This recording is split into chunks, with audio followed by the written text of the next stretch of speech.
kembali lagi di Tonight Show dan memasuki kalian sudah ngitungin nggak atau lupa mungkin kita sudah memasuki bulan ke-8 masa pandemi COVID-19 ini. Dan semakin banyak informasi tentang vaksin yang rame banget dibicarakan. Semoga juga dan juga segera ya. Orang pada pengen tahu banget seperti apa perkembangannya. Ya memang sedang dalam proses pengembangan. Dan dalam prosesnya ini banyak banget ya misinformasi tentang vaksin yang beredar. Nah, dan malam hari ini kita sudah kedatangan pakarnya. Ini namanya jadi Pak Kardi. Enggak, mohon maaf ya, ini pakarnya. Ini vaksin, dia seorang fakar cinta ya, vaksin. Bukan ya. Oke, kita membantu, maaf ya. Kita ini petunjuk, apa aja lo ngomong dah. Pokoknya pakar ini akan membantu kita memberikan penjelasan pada kita tentang manfaat dan fungsi dari vaksin itu sendiri. Langsung kita aja gabung bersama dia, Profesor Wiku Adhisasmito.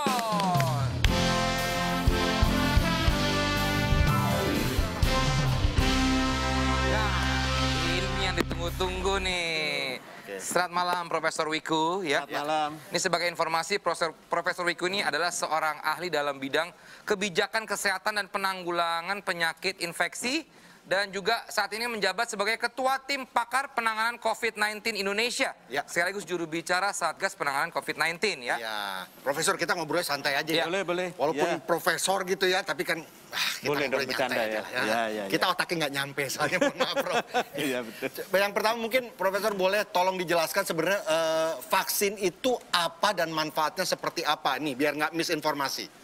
Ya, jadi vaksin itu adalah bahan biologi yang dimasukkan ke dalam tubuh manusia dalam rangka untuk bisa menimbulkan kekebalan tubuh terhadap suatu penyakit. Jadi manfaatnya adalah supaya badan kita ini yang sehat akhirnya mampu untuk melawan suatu penyakit. Membuat antibodi. Membuat antibodi. Karena bahan biologi itu dapat menstimulasi badan, akhirnya bisa membuat gampangnya tentara-tentara begitu, antibodi itu, sehingga kalau musuhnya datang, sudah bisa dilawan, sehingga kita tidak jadi sakit. Loh tapi ada yang bilang, ini yang lagi-lagi takutnya misinformasi, ada yang bilang virus vaksin itu dari virus juga yang sudah pernah itu, bener nggak? Ya, jadi Profesor? Vaksin itu bisa saja untuk sebuah lawannya adalah virus, bisa juga bakteri dan penyakit yang lainnya. Kalau COVID ini lawannya kan virus, maka bahannya berasal dari bahan biologi yang asalnya dari virus itu sendiri, tapi sudah dimatikan. Itu dia. Atau komponen dari virus itu yang sudah diolah dan dimasukkan ke dalam tubuh, tidak menimbulkan penyakit. Karena memang tujuannya adalah tidak menimbulkan penyakit, tapi menimbulkan antibodi untuk bisa melawan COVID itu sendiri. Nah, kalau dia mati, ngelawan yang virusnya itu gimana, Profesor? Jadi yang melawan adalah badan kita sendiri, karena kita akan membentuk antibodi karena adanya materi biologi tadi. Sehingga akhirnya terbentuk antibodi di dalam tubuh, itulah yang akan melawan. Dan spesifik untuk penyakit itu.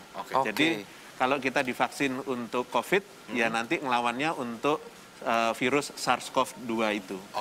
Benar nggak Prof? Saya ini orang awam ya, saya awam banget. Katanya kalau uji vaksin itu misalkan badan kita diberi vaksin gitu ya, vaksin buat COVID.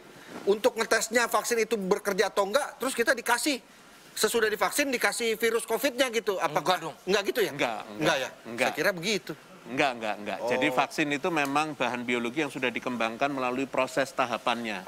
Dan semua itu sudah diuji mulai dari laboratorium, kemudian ke hewan percobaan, terus kemudian baru ke manusia, uji klinis. Itu pun juga bertahap dan sudah dipastikan bahwa prosesnya aman. Kalau nggak aman, nggak akan terus dia.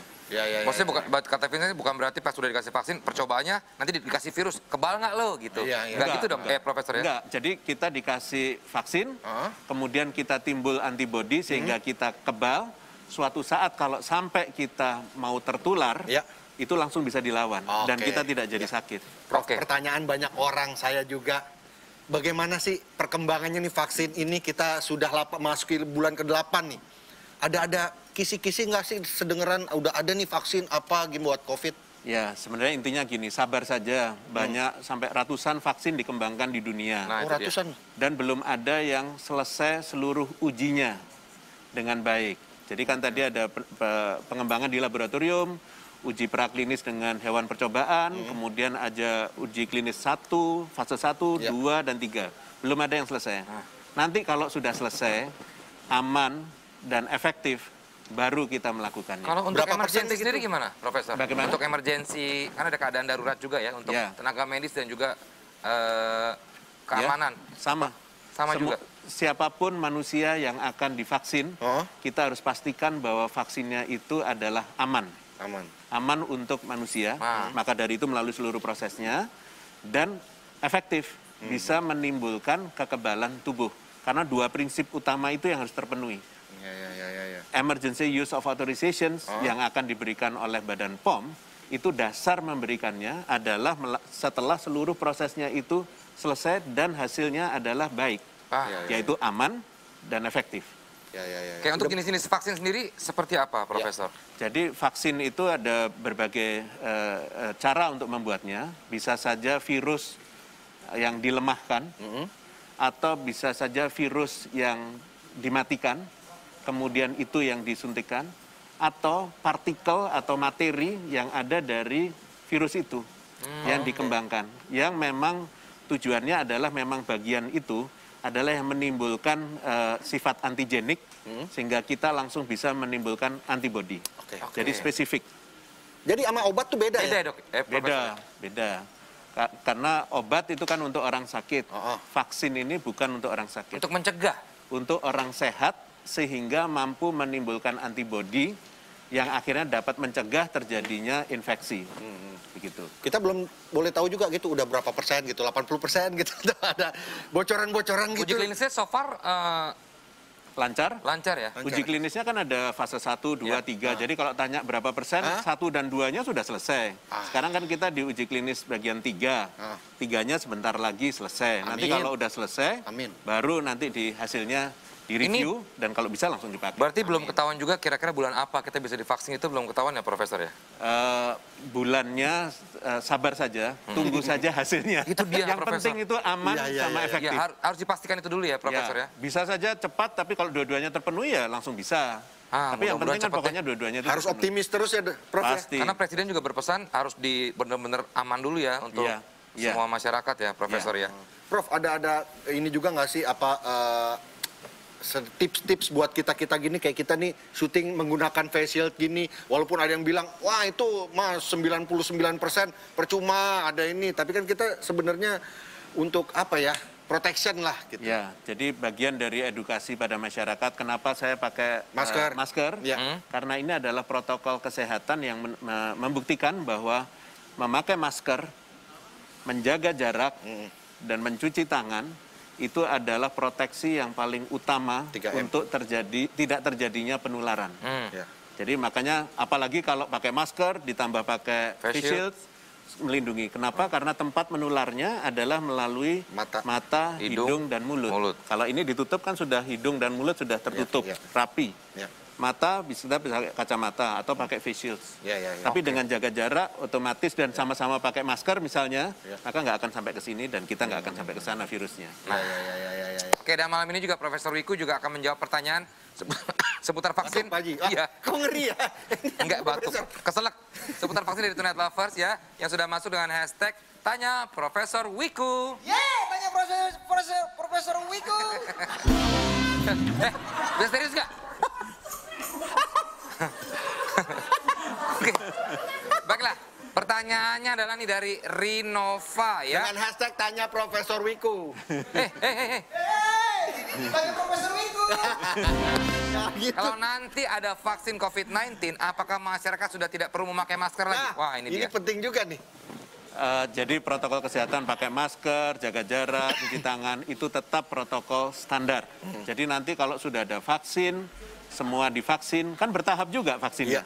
Jadi bertahap itu artinya semua harus ada populasi tertentu yang jumlahnya cukup untuk divaksin. Dan kan nggak bisa langsung, karena jumlah vaksinnya terbatas, menyuntiknya juga bertahap. Jadi tetap menggunakan protokol kesehatan.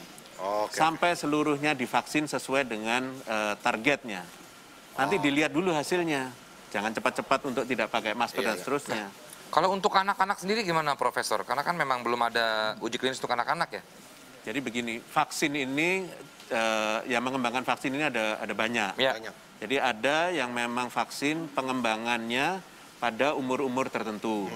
Tapi juga ada vaksin yang lain yang juga pengembangannya bisa pada range umur yang lebih lebar lagi atau spesifik. Jadi sebenarnya tergantung jenis vaksinnya. Ya, Kita ya. itu sabar semua ya, Profesor ya. Harus sabar, dan ini kan jenis vaksinnya kan banyak. Jadi kita pasti memastikan bahwa masyarakat yang harus kita lindungi betul-betul bisa mendapatkan vaksin. Tidak berarti 100%, Ya. karena virus ini nggak akan menular kalau jumlah yang divaksin sudah memadai jumlahnya. Nggak harus seluruhnya, karena bisa melindungi masyarakat secara keseluruhan. Semoga lah cepat-cepat ya, Amin, Profesor. amin, amin, amin. Oke, untuk Internet Lovers nanti di akhir kasar ada kuis tebak wajah Profesor Wiku ya. Enggak. Enggak ada Profesor. Maaf ya. Ya misterius dong, kita juga belum ketemu. Terima kasih Profesor Wiku. Ya, yang sama-sama. selalu sudah di malam hari ini. Dan mudah-mudahan informasi bisa bermanfaat untuk Tonight Lovers semua. Amin, ya. amin. Oke, sambil menemani malam hari ini Tonight Lovers, ini dia Mbak Ita Purnamasari, semua jadi satu.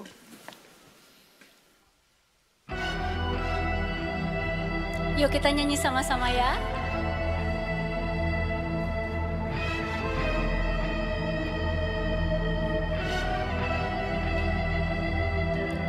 Cinta adalah kenangan,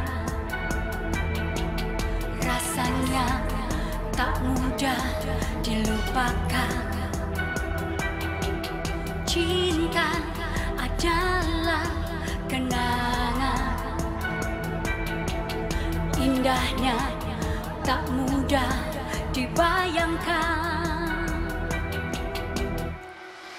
Tangisan dan tawa serta riang canda, berjuta benci juga rindu, semua